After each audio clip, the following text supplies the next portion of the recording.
कार्यक्रम के दिखैया छत्तीसगढ़ के जम्मू किसान भाई बहनी हो तुहन मन के स्वागत है। जय जोहार। संगी हो आज तो मैं यही कहियों का घमा घम फुलथे पानी घलो कम पीथे तेल घलो मिलथे उ तेरा मकाम आथे अलसी के अनाज। देखा देखा संगी आवाजी संगी जानबो जी अलसी खेती के काज जानबोगा संगी अलसी खेती के काज। कार्यक्रम के देखिए संगवारी हो तुम उनके फिर से एक बार स्वागत। संगवारी हो तू मन जाना था कि अलसी ऐसे अनाज आए जेखर बारे में बहुत अकन गुण तेल तू मन जाना नहीं। ये पेंट के जो हमन करथन घर खेत खाद में तेमा काम आथे। संगे संग में ये एकर तेल घलो बहुत बढ़िया मिलथे जेन हार्ट के रोग बर बढ़िया होथे। जो हमन छपाई के स्याही करथन तेखरो बर यह काम आथे और संगे संग में हमन एला उतेरा के रूप में घलो उपयोग कर सकथन। संगवारी हो अरसी बहुत दिन तक के रहीथे और बहुत दिन तक के खराब घलो नहीं होए। कम पानी पीथे खातू घलो ज़्यादा नहीं लगाए और फसल चक्र बदले बर घलो ये बहुत फायदेमंद होते संगवारी।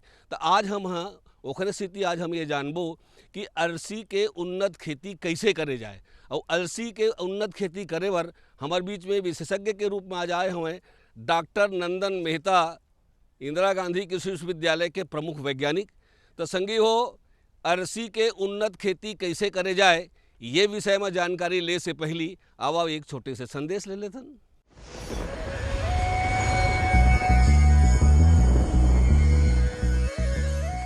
किसान भाइयों, तोरई को लगाने का दो तरीका होता है। एक तो होता है यदि जिन किसान के भाइयों के पास जो है ड्रिप की सुविधा है तो पूरे खेत में आप पहले मेड़ बना लें। ये मेड़ की जो दूरी है वो 3-3 फीट की दूरी में रीज बोलते हैं उसको, रीज बना लो। रीज बनाने के बाद जो है पूरे जितने 1 एकड़ में जैसे खेत है 1 हेक्टेयर है तो पूरे मेड़ बना लिए 3-3 फीट की दूरी पे। उसके बाद आपको मल्चिंग जो 25 माइक्रोन का जो पॉलीथीन सीट है मल्चिंग है उसको लगाते हैं। लगाने के बाद जो है उसको जो हर मतलब 1 मीटर की दूरी में उसको छेद करते हैं पाइप की सहायता से और ड्रिप लाइन बिछाकर उसमें अपन जो है बीज को बुआई करते हैं। लेकिन इसके पहले ये तो तैयारी हो गई ज़मीन का, लेकिन आपको नर्सरी जो है उसको पॉली हाउस में या फिर शेड नेट में अलग से डालना पड़ता है। इसके लिए क्या करते हैं कि जो प्रो ट्रे है रूट रनर बोलते हैं उसमें 3:2:1 के भाग में गोबर खाद कोकोपीट और वर्मिकुलेट परलाइट इसको मिक्स करते हैं। मिक्सचर करने के बाद उसको ट्रे में डालते हैं। डालने के बाद बीज को फफूंदनाशक दवाई जैसे कार्बेंडाजिम है या रोडोनिल है उसको 2 ग्राम पर किलोग्राम बीज की दर से उपचार करते हैं। उपचार करने के बाद उसको प्रो ट्रे में 1 या 2 बीज डालते हैं। चूँकि किसान भाई ये भी ध्यान दें, चूँकि तोरई का जो बीज है वो थोड़ा ठोस होता है, कठोर होता है।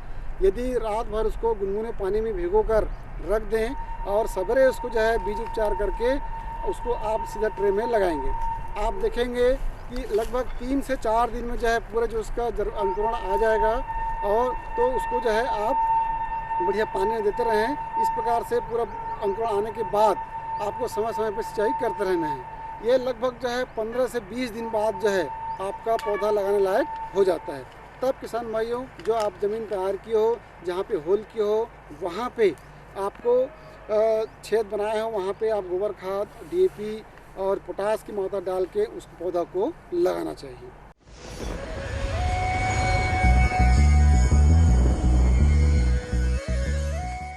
संगी हो खेती करे बर सबसे पहले हमला कहाँ जायल पड़थे? खेत में भुइयाँ के तैयारी बर हमला सबसे पहले जायल पड़थे। तो अरसी बर कैसे ढंग से हम खेत ला तैयार करीन और संगे संग में ओखर बर जलवायु कैसे होना चाहिए। काबर के जलवायु और खेती के बिना कोनो बीज के अंकुरण हो नहीं सके। तो आओ हम डॉक्टर साहब से सबसे पहले ये जानथन कि खेत की तैयारी कैसे करे जाए और ओखर बर जलवायु कैसे होना चाहिए। खरीफ में चूँकि धान के बाद हमारे यहाँ पर जो खेत बसता है उसमें दोमट, काली और भारी ज़मीन रहती है। इन सभी ज़मीनों में अलसी की खेती बड़े आसानी से की जा सकती है। केवल एक ही बात का ध्यान देना चाहिए कि वहाँ पे जल भराव की स्थिति ना हो और बहुत ही हल्की ज़मीन ना हो। दोनों एक्सट्रीम को छोड़ दिया जाए। एकदम जल भराव की स्थिति ना हो और दूसरा एकदम रेतीली या कंकड़ पत्थर वाली ज़मीन ना हो।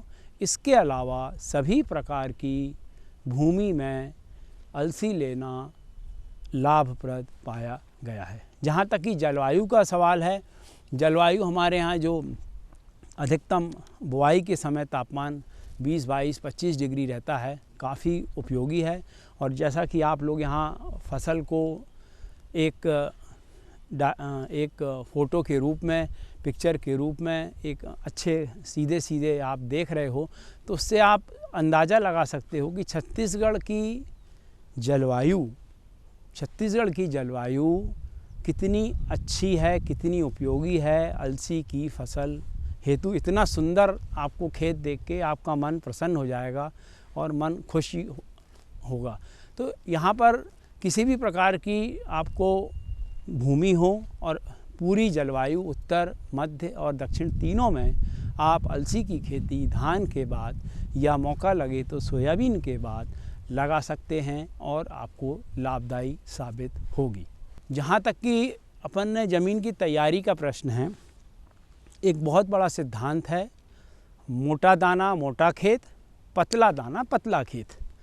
मोटा दाना चना, ढेले वाली ज़मीन, अलसी तिल का दाना पतला, बारीक ज़मीन। बहुत सिंपल सी है चीज़ें, तो इससे आप आसानी से खेत बना सकते हैं। अलसी एक पतला दाना है और छोटा दाना है, तो बारीक खेत हमेशा आजकल जो एडवांस टेक्निक एक रोटावेटर भी आ गया है, उसके उपयोग से अगर आप खेत बनाते हैं, एमबी चलाइए, एमबी के बाद में कल्टीवेटर चलाइए, कल्टीवेटर के बाद में आप रोटावेटर चला दीजिए, एकदम बारीक ज़मीन हो जाएगी, मक्खन जैसी, जैसा गेहूं के लिए बनाते हैं। चूँकि गेहूं का भी दाना छोटा होता है, अलसी का भी छोटा हो, तो आपको भरपूर उत्पादन आपको प्राप्त होगा।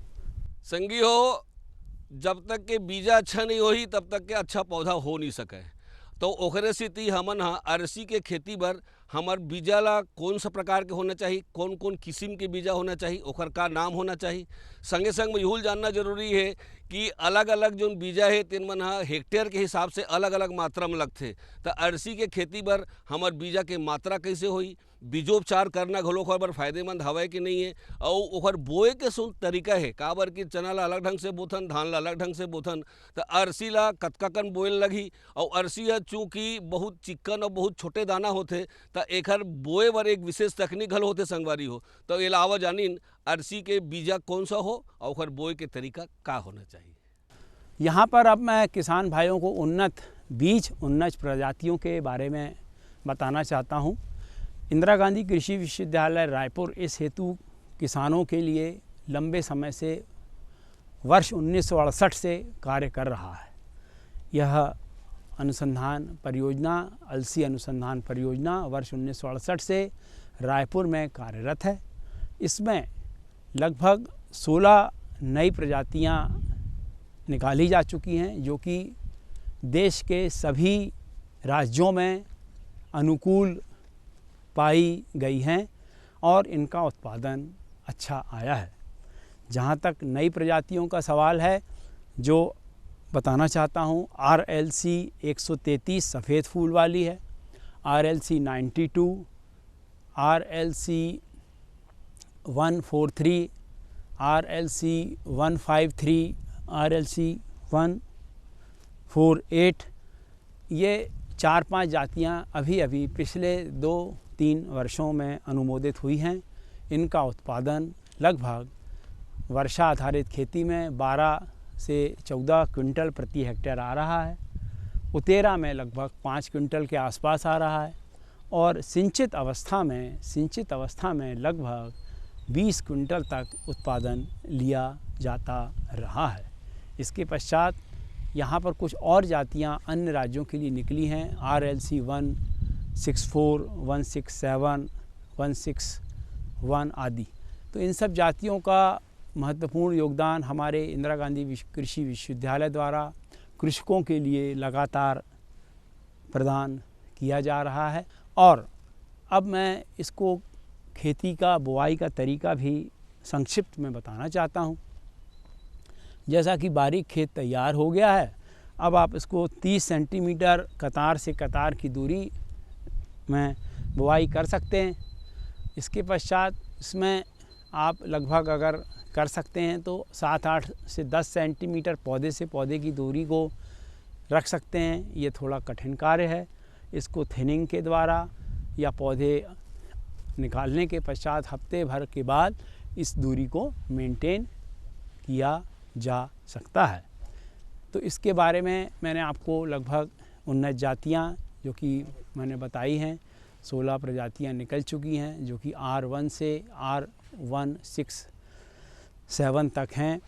मैं दोहराना चाहूँगा R1, R7, R552, RLC92, RLC133, RLC76, RLC81, RLC143, RLC148, 153, 167, 163 और 167 जो कि 3-4 जातियाँ अभी बहुत ज़्यादा प्रचलन में हैं, जिनका कि बीज हमारे विश्वविद्यालय द्वारा प्रतिवर्ष किसानों को, फार्म को प्रदान किया जाता है। उनके नाम हैं RLC 133, RLC 143, RLC 148, RLC 153 और RLC 92 आदि जो नई उन्नत जातियां हैं, इनका बीज हमारे संस्था विश्वविद्यालय के द्वारा कृषकों के लिए, फार्मों के लिए प्रदान किया जा रहा है। सबो जने बात ला अच्छा जाना तो संगवारी हो, कोनो भी खेती किसानी के उत्पादन बर तीसरा नंबर के जोन चीज़ जरूर होते जेकर महत्वपूर्ण होते वो होते जल के प्रबंधन, पानी के प्रबंधन।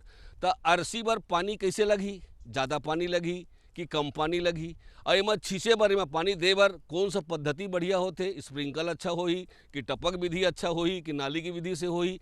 और अरसी के शुरू से लेकर के आखिरी तक के टोरे तक के ये पूरा बीच में पानी के बार हमला में डारे बर पड़ी, मौसम के हिसाब से पानी कैसे लगी, या वो यूल जान लेते। जैसा कि हमने फसल को लगभग नवंबर के प्रथम सप्ताह में धान की कटाई के बाद, खेत तैयारी के बाद लगा दिया जाता है, तो इसके बुआई के बाद यदि पानी की सुविधा है तो आसानी से आप पानी दे सकते हैं और लगभग 1 माह के पश्चात दूसरा पानी दे सकते हैं और 2 पानी में आपका पूरा फसल का जीवन चक्र कंप्लीट हो सकता है और लगभग आपको 15 क्विंटल के आसपास उत्पादन मिल सकता है।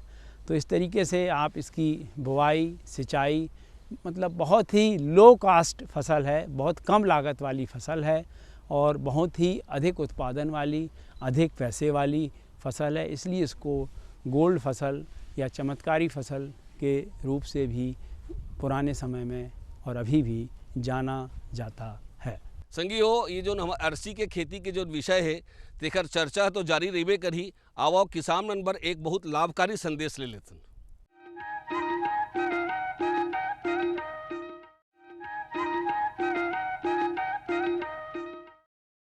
मेरे साथ बोलो ए बी। अरे नादान, बच्चे को एबीसी सिखा रहा है। अरे काम धंधे की एबीसी तू कब सीखेगा? ये देख विज्ञापन। तेरे जैसे कृषि विज्ञान सीखे हुए युवाओं के लिए भारत सरकार के कृषि मंत्रालय ने एक योजना बनाई है, ACABC। ACABC? जी हाँ, ACABC यानी एग्री क्लिनिक्स और एग्री बिजनेस सेंटर। इसके तहत कृषि विज्ञान पढ़े युवाओं का चयन होने पर उन्हें मुफ्त ट्रेनिंग दी जाती है और हाँ, अपना कारोबार चलाने के लिए बैंक से लोन भी मिलता है। इसके साथ ही अगर युवा अपने इलाके के किसानों की खुशहाली के लिए उन्हें खेती बाड़ी व अपने कारोबार से जुड़ी लाभदायक जानकारी देते रहेंगे तो उन्हें लोन पर 36 से 44% तक की सब्सिडी भी मिलेगी। तब तो मैं जरूर सीखूंगा काम धंधे की ABC। शाबाश, चलो अपनाएं स्वरोजगार, खेती में हो विकास अपार। सहकारिता के बल पर विकास के लिए उठे कदम, जन सहकार की ताकत लेकर आगे बढ़ते जाएं हम। जन जन ने इस क्रांति में है विश्वास जगाया, हम सब ने मिलकर विकास का परचम है फहराया। सहकारिता है अपने विकास की पहचान, नए दौर में सहकारिता ही भारत का अभिमान। कृषि मंत्रालय भारत सरकार द्वारा जनहित में जारी। और शहर शहर में बात चली, राष्ट्रीय बागवानी मिशन की लहर चली। आसान हुआ अब फल फूल मसाले उगाना, नर्सरी लगाना और जैविक खेती अपनाना। अब हुआ तकनीकी प्रशिक्षण पाना आसान, विपणन के लिए भी है सहायता के प्रावधान। अधिक जानकारी के लिए जिला बागवानी अधिकारी या राज्य बागवानी निदेशक से संपर्क करें। राष्ट्रीय बागवानी मिशन, जीवन संवारे, खुशियां फैलाए।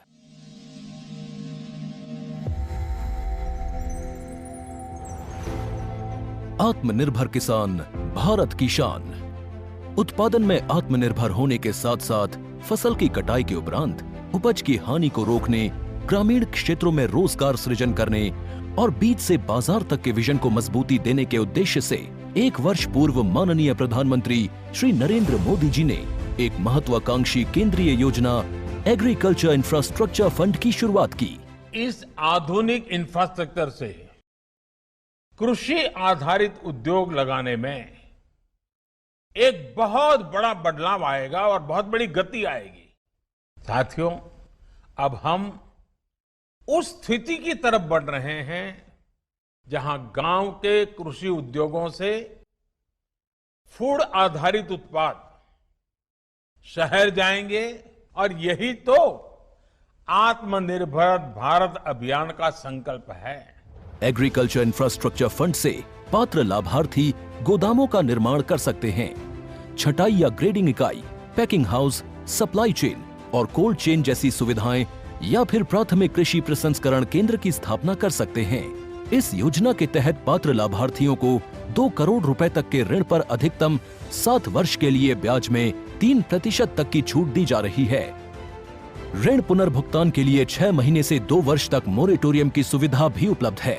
इस योजना ने अब तक सफलता की कई मिसालें कायम की हैं, जैसे कि मध्य प्रदेश के लाभार्थी श्री विपिन त्रिपाठी ने एग्रीकल्चर वेस्ट से बायोफ्यूल बनाने का इनोवेटिव प्राइमरी प्रोसेसिंग सेंटर लगाया है। लोन मिलने की वजह से हम समय पर सारी मशीनों का प्रोक्योरमेंट और सारा सिविल वर्क टाइम पे करवा पाए, जिससे ये प्रोजेक्ट को लगाना संभव हो पाया। राजस्थान के लाभार्थी श्री यशवर्धन मुंद्रा ने सॉर्टिंग एंड ग्रेडिंग यूनिट लगाकर रोजगार के अवसर पैदा किए हैं। कर्नाटक की महिला उद्यमी श्रीमती ममता वी ने प्राइमरी प्रोसेसिंग सेंटर लगाकर प्रगति की नई राह चुनी है। ಸಣ್ಣ ಪುಟ್ಟ ಉದ್ಯಮಿಗಳನ್ನ ಮತ್ತಷ್ಟು ಅಗ್ರಿಕಲ್ಚರಲ್ಲಿ ಹೆಚ್ಚು ನಾವು ಇನ್ನಷ್ಟು ಸಾಧನೆ ಮಾಡಲಿಕ್ಕೆ ಕಾರಣಕಾರಕವಾದಂತ ಈ ಅಗ್ರಿಕಲ್ಚರಲ್ ಇನ್ಫ್ರಾಸ್ಟ್ರಕ್ಚರ್ ಫಂಡ್ ಇಂದ ನಮ್ಮ ಇನ್ನಷ್ಟು ಯೋಜನೆಗಳು ಆಯೋಜನೆಗಳು ಉತ್ತಮಗೊಂಡಿದೆ। राजस्थान के लाभार्थी श्री दिनेश भट्टर ने जीरे की प्रोसेसिंग यूनिट लगाकर आसपास के ग्रामीणों को आत्मनिर्भरता प्रदान की है। महाराष्ट्र के लाभार्थी श्री अनूप कुमार मोहता ने वेयर हाउस बनाकर अन्न भंडारण को सुनिश्चित किया है। आज देश के कोने कोने से किसान, कृषि उद्यमी, किसान उत्पादक संघ, प्राथमिक कृषि सहकारी समितियां, स्वयं सहायता समूह और कृषि उपज मंडियां इस योजना का लाभ उठा रहे हैं।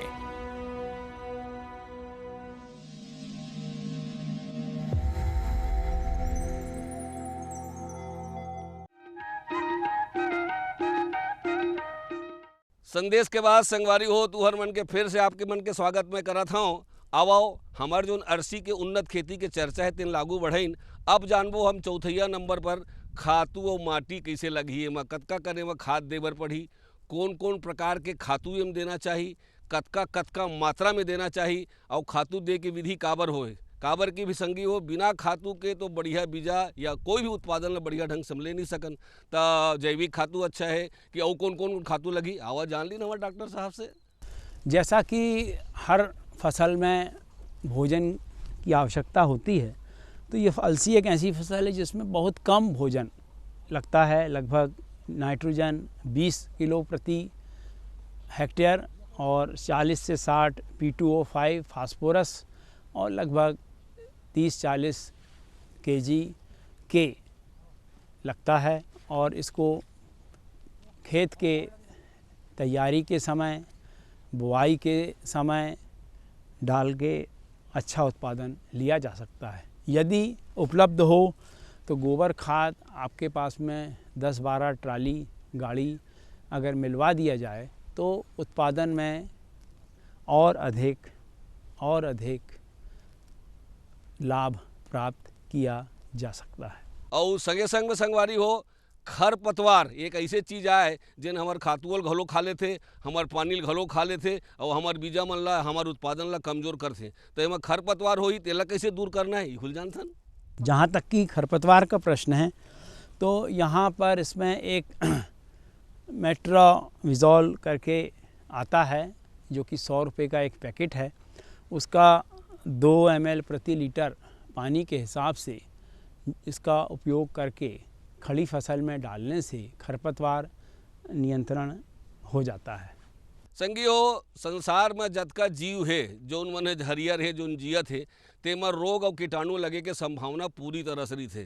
तो वैसने हमार फसल मन में घलो मौसम के कारण से या कई कारण से नाना प्रकार के कीट जो उन्हें कीड़ा जो होते तेन मन लग जाते ओमन नुकसान पहुँचाते। नाना प्रकार के रोग घलो होते तो उन्हों मन नुकसान पहुँचाते। तो अरसी में कौन कौन प्रकार के कीड़ा लग सकत है, कौन कौन प्रकार के रोग लग सकत है, वो कीड़ा मन के लगे से पौधा मन के रूप कैसे बदल जाते तेला जानना है। और रोग लगे में हम कैसे चिन्हबो कि एमा फलाना रोग है, तो ये सारे लक्षण ला जान लेथन और एक मन के निवारण के विधि घलो जान लेथन संगवारी। अलसी एक लगभग ज़्यादा इसमें कीड़ा रोग नहीं लगता है और आप बार बार खेत को देख के आप कह भी सकते हो कि नहीं लग रहा है। और कुछ जगह लगता भी है तो वो मुख्य रूप से एक विल्ट है, अंकुरण के समय आता है विल्ट, और अंकुरण के समय विल्ट आता है जिसको आसानी से अपन सीड ट्रीटमेंट बुआई के समय 2 ग्राम प्रति केजी बीज को यदि उपचारित करते हैं बावेस्टीन से, थायरम से, जैसा कि अन्य फसलों में किया जाता है तो यह रोग की रोकथाम हो जाती है। दूसरा, फूल के समय इसमें एक अल्टरनेरिया ब्लाइट करके रोग आता है। तो वह रोग जो है काफ़ी बाद में आता है, उससे कोई विशेष नुकसान नहीं होता, काले काले पौधे हो जाते हैं। और उसमें अगर आप किसी प्रकार का फंजीसाइड जो भी आपके पास उपलब्ध हो डाल देंगे, जैसा कि आप थीरम है, वावेस्टीन है या कोई अन्य भी हैं, तो उसके प्रयोग से कम हो जाता है, किंतु यह बहुत ज़्यादा नुकसानदायी नहीं है। संगी हो कोनो भी फसल के उत्पादन में 5वां बहुत महत्वपूर्ण चीज़ होते ओखर कटाई। तो ये जो अरसी है तिल्ला हम कब चिन्हबो कि यह काटे के लायक हो गए, ओखर का लक्षण दिखी तिल्ला जानथन। और संगे संग में कटाई कैसे करना है, काटे के बेर में कौन कौन बात के सावधानी रखना है ये खुल जान लेथन संगी। जैसा कि यह फसल लगभग 100-110 दिन का है, 120 दिन अधिकतम मान लीजिए, और 115-120 दिन में यह फसल लगभग पक जाता है और इसकी पकने में यह गोल्डन कलर का हो जाता है। और आसानी से आप इसको गोल्डन कलर का जब होता है तो पहचान सकते हैं। और बहुत ज़्यादा आपको तकनीकी रूप से पहचानना हो तो कैप्सूल को अगर आप हिला के देखेंगे तो छन छन की थोड़ी सी आवाज़ आ जाती है, तो किसान भाई समझ जाएंगे कि भाई हाँ आप काफ़ी पक गया है, कटवा लिया जाए। तो एक ये भी एक तरीका है, देसी पद्धति है। और दूसरा, कटाई के समय उनको काट के थोड़े काटने के पश्चात आप वहीं रख सकते हैं। जब उसका मॉइस्चर लगभग काटते समय 15-16%, 20% रहता है, उसके कैप्सूल को आप दबा के देखेंगे तो धीरे से कच करेगा। और जब 8% हो जाता है तो कड़क हो जाता है, तो उसको दबा के देखेंगे तो कट से होगा, स्लिप होने लगेगा। तो इसका मतलब है कि उस समय वह बीज जो है फसल जो है वो पक गई है और काट कर उसको भंडारण में रख सकते हैं। भंडारण में लगभग 8 से 10% मॉइस्चर वाला बीज रखना उचित रहता है। अब पाँव सबसे आखिरी बात अरसी के उत्पादन पर वो ये आए कि संगी हो इला काटे के बाद इल भंडारण कैसे करना है, इल कैसे रखना है, कतका तापमान होए, कैसे घर बोरा होए, ये सब बात के जानकारी जान लेथन। और साथ साथ में यहू जानना जरूरी है किसान संगी हो कि 1 हेक्टेयर के पीछू हमला अरसी में कतका फायदा हो सकत है, कतका लागत लग सकत है, ये दोनों बात ले जान लें। जैसा कि रख रखाव की बात है तो थ्रेशिंग फ्लोर पे लगभग 10-12% मॉइस्चर रहता है दाने में, और उसको चबा के आसानी से आप पता लगा सकते हैं। थोड़ा उसमें गीलापन रहता है और तो आप जैसे ही चबाएंगे तो पता लग जाएगा। अब जब उसको 8% आता है तो खन खन होता है और थोड़ा आसानी से कड़क बीज हो जाता है। तो उस अवस्था में उसको बोरों में, जो कि सुतली वाले बोरे होते हैं, उसमें रखना ज़्यादा अच्छा होता है। पॉलीथीन वाले बोरे में रखने से तापमान में वृद्धि होती है और अंकुरण ख़राब होता है, क्वालिटी भी ख़राब हो जाती है। तो मुख्य रूप से यही एक दो बातें हैं। इसमें किसी भी प्रकार का रोग कीड़ा नहीं लगता है, आसानी से आप 3 साल 4 साल रख सकते हैं। चने जैसी स्थिति नहीं होती है कि भरा हुआ बोरा रखा और 1 महीने के बाद हल्का हो गया बोरा। तो अलसी का बोरा भरा और वजनदार बना रहता है लगभग 3 साल तक, 4 साल तक। तो इसलिए स्टोरेज वाला भी इसमें कोई दिक्कत नहीं है, इसलिए इसको फिक्स्ड डिपॉजिट वाली फसल भी कहा जाता है। संगी हो, ये तो हो इस अरसी के उन्नत ढंग से कैसे ढंग से उत्पादन करे जाए तेखर अपन शुरू से लेकर के आखिरी तक के बाद ओखर बीजा से लेकर के ओखर खेत की तैयारी से लेकर के ओखर भंडारण और फायदा के बात न जाने संगवारी हो। हमला विश्वास है कि तुहू मन आज के बताए विशेष के बात के तुम जानकारी रखी हो और संगे संग में वही विधि से एक उत्पादन करके फायदा कमाहू। अवैया दरी बार फिर एक नवा जानकारी लेके आपके सेवा में हाजिर होवो। तलघस जम्मो संगवारी मन ला जय जोहार।